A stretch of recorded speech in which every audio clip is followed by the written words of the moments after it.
So this month has been pretty hectic. Started off with 2 live streams. One was the biggest game I'd ever played.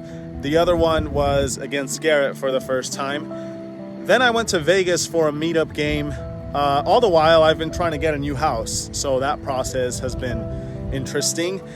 And today we have the start of 4 live streams coming up 4 days in a row. Lots going on.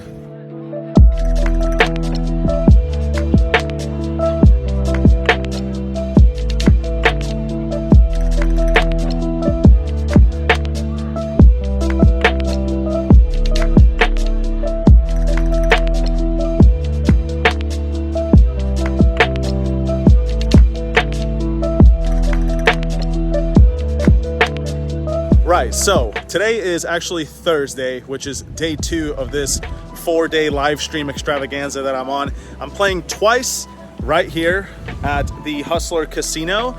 Then tomorrow morning, Friday morning, I'm flying to Austin, Texas to play on the Lodge live stream, which I've been invited to. It's gonna be my first time over there since the ownership change, so that should be fun. Needless to say, I've been very, very busy and managed to find an editor for this channel. So for the first time ever, you guys are gonna be seeing videos that yours truly did not edit. Hopefully they're still what you guys know and love. If not, just adapt to the change, okay? It's not a big deal, it's a poker channel. Anyway, today the game is 5-5 with a 100 ante. This weird LA structure. As far as I know, it just plays like a 25-50, which was also the size of yesterday's game, but that's also false advertising because it was actually 25-50, 100, often 200. Very big game, at least for me. And it didn't really go my way, at least, well, I don't want to spoil it. Let's just get into yesterday's hands before we dive into today's session.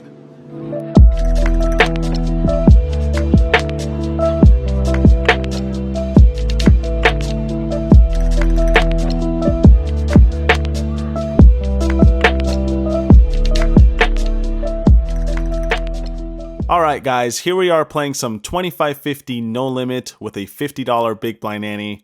I buy in for $50,000 and get involved early on with Queen 8 of Hearts. There's a triple straddle on to 400, so I open the button to 1200. Action is on Tommy now, who decides to make it 37-50 from the small blind. It gets back to me, and even though my hand isn't great, I'm happy to play in position versus an action player. So I make the call, and we go to a flop of 5-3 deuce with 2 hearts. He continues with a bet of $4,000, and now I have a decision between calling or raising as a bluff. I think a call makes a bit more sense, so that's what I do, and we get no help on the turn, the ace of diamonds. However, Tommy keeps betting, this time $8,400. This bet doesn't make a ton of sense to me since I would expect him to check any big pocket pairs, or even an ace sometimes. But still, I'm not 100% sure, so once again, I just call, thinking I can still win this hand on the river in a variety of ways, plus I'm getting a decent price. So I put in the money, and with $33,000 already in the middle, we're off to see one last card. Well, Mariano's got enough to look up another bet. It isn't going to be easy, because he's going to put a lot of heat on him right here. And he better make it big. This would be an insane big bet and call by Mariano. But he has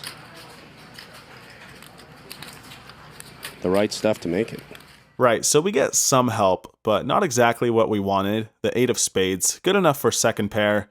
He's got around 22,000 left, and I'm pretty sure if he goes all in, I'll probably call. However, he ends up checking, which to me seems like he's giving up, so I just check it back, and we win versus Queen Jack of Diamonds. Well, that's $17,000 print from Mariano. In the next one, the $100 straddle is on, and Ivan raises from early position to 300. I'm in late position, and I look down at pocket queens. Definitely raising with this one, so I make it 1,000, and only Ivan calls. Off to a flop, which comes 9-5-4 with 2 diamonds. He checks, and I think a big bet works best here, but this time I decide to get sneaky and check it back.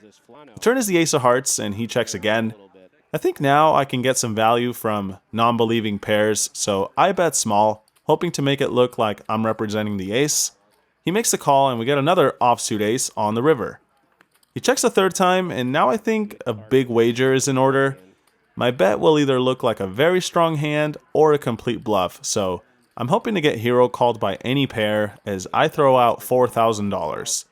He doesn't snap call, which is nice, it's part of the plan, but does eventually decide to raise all in. Easy fold for me now. Seems like we ran into a monster, unfortunately.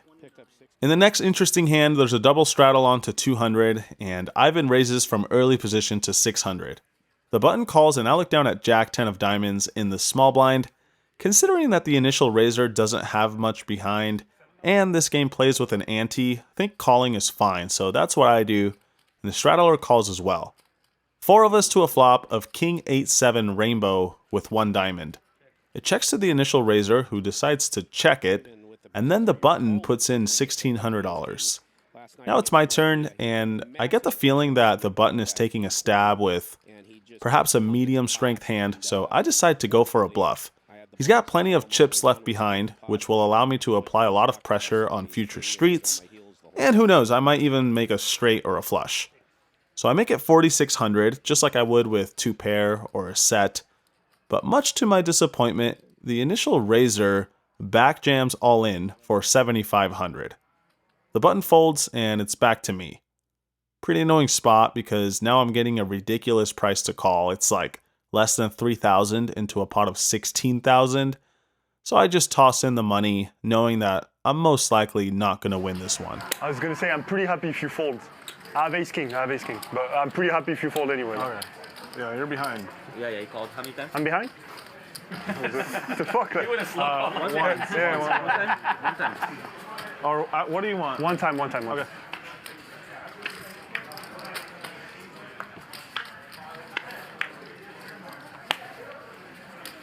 Moving right along, there's an $800 straddle, and I raise ace 10 to 2,800. Only the big blind calls, and we go to a flop of 9-8 deuce with 2 spades. He checks, I bet 4,000, just like I would with a strong hand, and he calls. Seems like he's probably got a pair, but nothing too strong, so when the bottom card pairs on the turn, I think it's the perfect opportunity to keep applying pressure. This time I size up to 10,000, and immediately get raised all in. Obviously I fold, and my opponent is kind enough to show me that he turned 3 of a kind. Nice hand, man. So things are not going well. Let's see if we can turn it around with ace-king. There's once again a bunch of straddles on. I open to 1,200, and get raised by Tommy on my direct left to 4,000.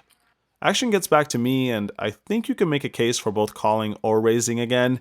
His raise is pretty strong since I opened from first position, but he's been fairly active, so I choose to raise again, this time 11,000, and then immediately here all in for 47,000. Super gross spot. I highly doubt he would do this with queens or jacks since my hand looks so strong. So I think we're either up against the same hand or getting crushed by aces or kings. Not a fun situation at all. And in the end, I choose to make a reluctant fold. As you can all see, we had the same hand, so this one is painful to look back at. And that brings us to the last interesting hand of this session.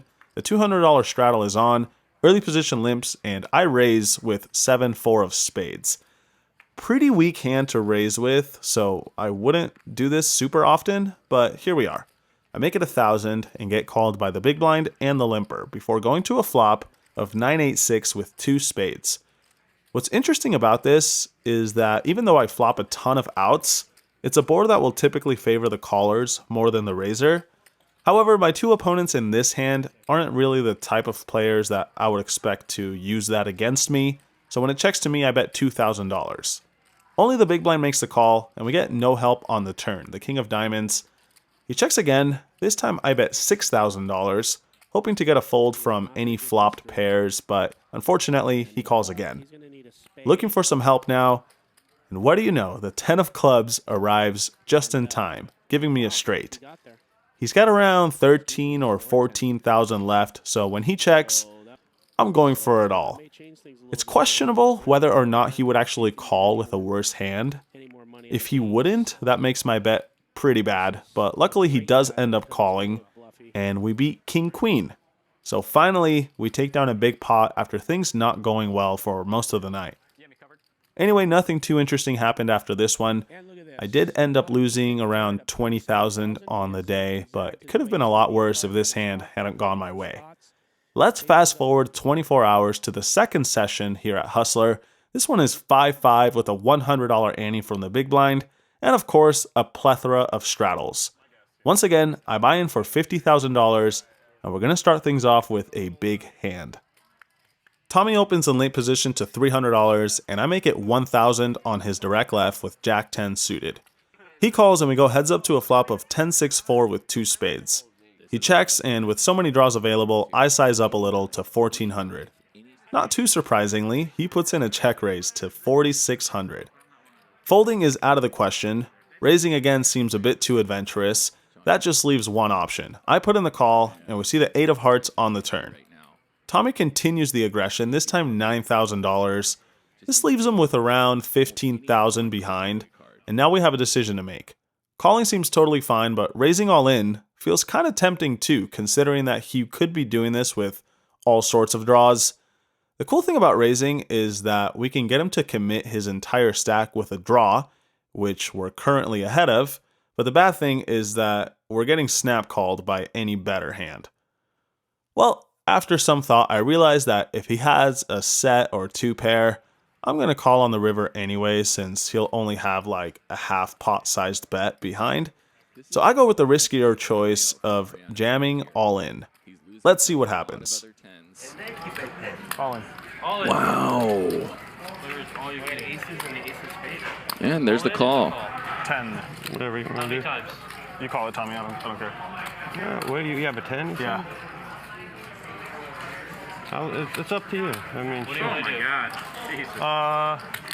do? We can just flip a coin instead. Go 3 times? Let's go. Yeah. Well, hold on. I'm figure out this one guy. Well, I'm old. I can't see. Let's go once. One time. All right, let's go. One time. One time. One time. You got like 22 The hours. coin flip lands heads. Mariano wins. So just like that, we start off the session up around $30,000. Let's see if we can keep that momentum going with 10-8 suited. I open it up to 300 and only Francisco calls on my left.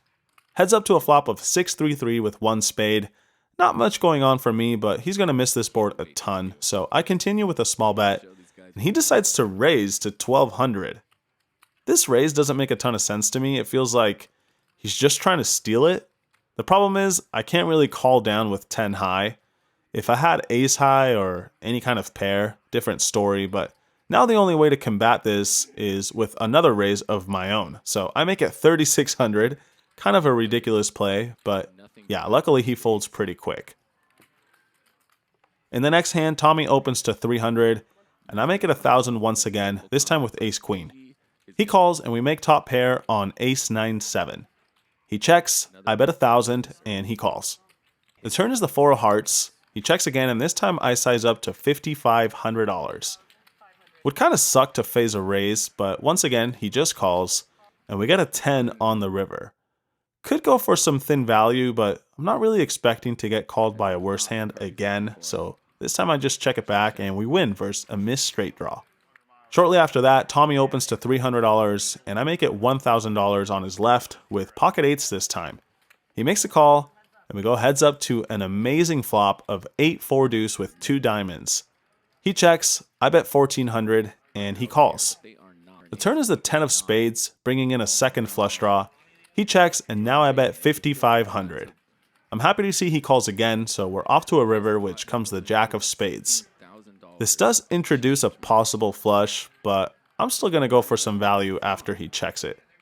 I don't think a big bet makes a ton of sense in this situation, so I bet 1/3 the size of the pot, 7,500.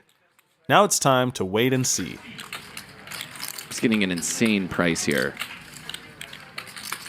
Yeah, he makes the call. Wow.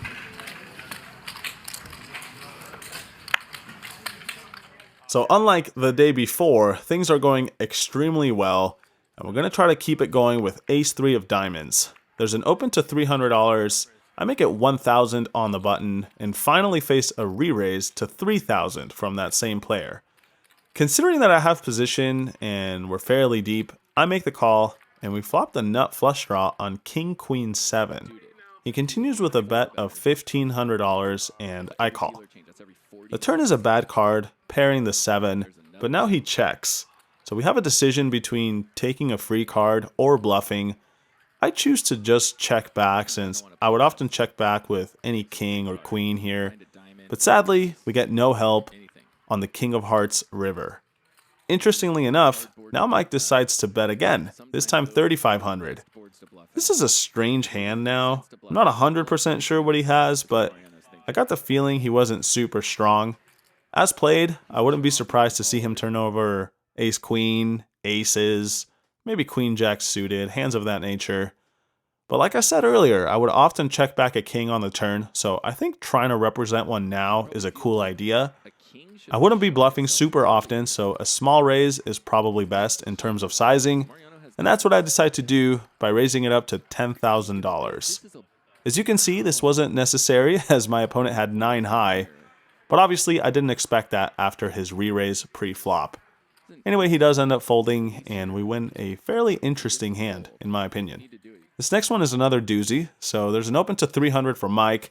I make it 1,000 with Queen Jack of Hearts. Get a cold call from the big blind and the initial raiser calls as well. 3 ways to a flop of 7-7-6 with 2 hearts. Checks to me, I bet 2,000, and only the big blind calls. The turn is not great, the 8 of clubs.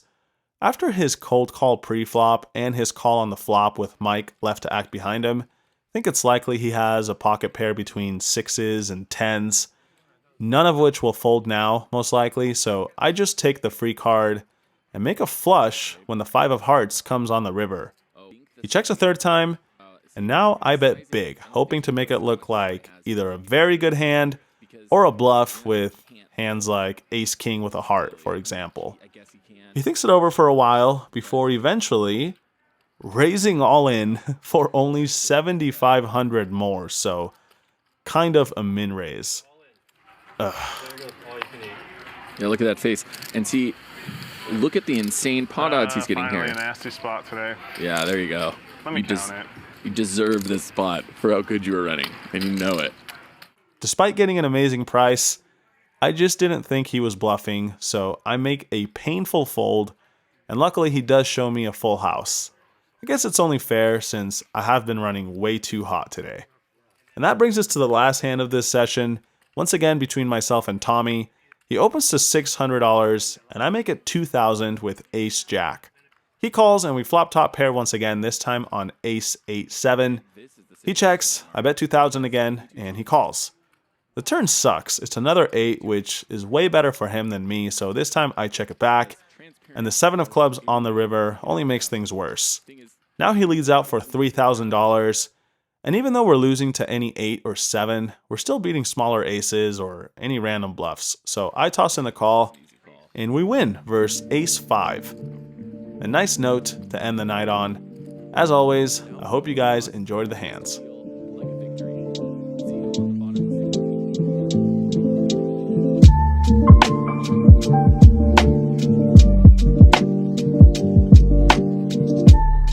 So there is a lot of stress involved when you're playing high stakes, whatever that might mean for you, whether that's 510 or 500, 1,000. For me, it's these games back here. These financial swings of down 20,000, up 20,000, etc. They really get the heart pumping, but I'm happy to say tonight it worked out. I had my biggest win ever, and it wasn't even close. I ended up winning $65,000, maybe just a little bit shy of that, over the 5 hours that we played on stream. The game sadly broke right after, but honestly it doesn't really matter because I have that flight early in the morning to Austin, Texas. What a night. I was actually happy with the way I played. Not something I say too often. I also ran good, which was very different from yesterday's session where it felt like I just couldn't make a hand. All in all, I had a great time, as is obviously going to be the case when you have a huge win. And I'm looking forward to the streams tomorrow. Let's see if we can keep this momentum going at the lodge. If not, at the bare minimum, it'll make for some interesting content. But anyway, that's it for me, guys. I gotta get some food and get to bed. As always, thank you guys for watching. Thanks for all the support, and it's been a fun ride. Cheers to many more eventful nights, whether it's a lot of pain or maybe glory like tonight. I'll see you guys next time. Good luck at the tables. Peace.